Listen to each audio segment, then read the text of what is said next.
Mr. Speaker, today the Social Planning Council of Winnipeg revealed the soaring rates of homelessness in our city under this NDP government. Also under the Premier's watch, there's a soaring rate of homelessness in Northern First Nations communities because of the lack of adequate housing. Additionally, there are 1,400 Manitoba homes with no running water. Hundreds of children live in overcrowded conditions with outdoor toilets or only a slop bucket in their home instead of a toilet. Is it any wonder that the dropout rate on First Nations is a staggering 50%? I ask the Premier, when will he take the lead and budget the dollars to start retrofitting northern homes so that they will have running water? Speaker, the member has asked this question in previous days in this legislature, and we've indicated to him that we've put money into the training side of the budget to allow First Nations people in the communities where they lack running water and sewage treatment to get the training they need to be involved in doing the projects. We've indicated that we've invested in the road on the east side so they can have access to services and goods at a lower price. We have things called the Frontier Foundation that are in there testing new technologies to provide clean water and sewage in those communities, and we look to support them as well.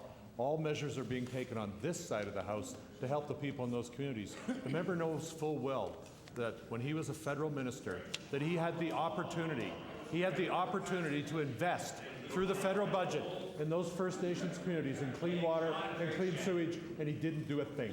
Mr. Speaker, back in the 90s, there was an Ontario-Canada agreement, but there was never a Manitoba-Canada agreement, and in 12 years under his watch, there hasn't been a Manitoba-Canada agreement to put clean water, running water in First Nations communities. Mr. Speaker, today on the steps of the legislature were many Manitobans who do not live in their homes because of flooding on their land caused by artificial flooding as a result of this government's actions.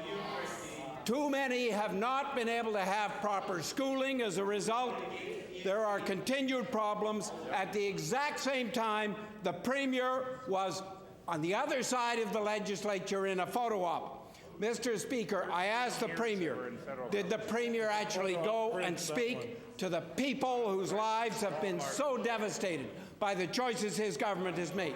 Did he bother to meet with the families who've come here, whose lives have been so profoundly devastated by his government's actions? Mr. Speaker, I have met with members affected by the flood, including First Nations members, on several occasions. We have extended very specific help to them. That's why we're building temporary housing, brand new housing in Gypsumville, Manitoba, so that people can get out of hotel rooms and as close to home as possible, as quickly as possible. That's why we bought the Haliburton lands, so that if they want to rebuild in the Lake St. Martin area, they can rebuild on higher land outside of the range of potential flooding. That's why we built the channel on an emergency basis last summer and into the fall, and got permission from the federal government to declare it an emergency public works project. And we went ahead and built that project, which has resulted in Lake Manitoba being down nearly 3 feet lower than it would have otherwise been, and Lake St. Martin being down 1.5 feet lower than it would have otherwise been. We've taken action. The member sits there and ignores the fact that in the 90s, when the deal was being done in Ontario, as a minister in Manitoba, he did nothing. Time and time again, this Premier has failed to stand up for the people of Manitoba. There are people demonstrating homeless as we speak because this Premier hasn't acted. Today, Manitoba has among the worst test scores in the nation, including math, science, and reading. Has it occurred to the Premier, with so many Manitoba children living in poverty, including the hundreds with no running water in overcrowded homes, that their ability to learn is profoundly affected by the policy choices his government has made?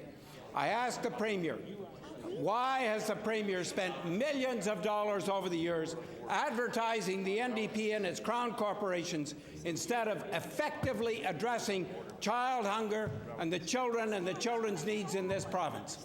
Mr. Speaker, the first and most significant thing we did to address hunger for children in Manitoba is we added back the National Child Benefit to all families in Manitoba. It was completely clawed back by the members of the opposition, including some members that were in cabinet at that time. That's how they dealt with recession. They clawed back benefits from the lowest income Manitobans in this province. And when the member was in the federal cabinet, they ended the Canada Assistance Program, which required all Canadians to have the necessities of life.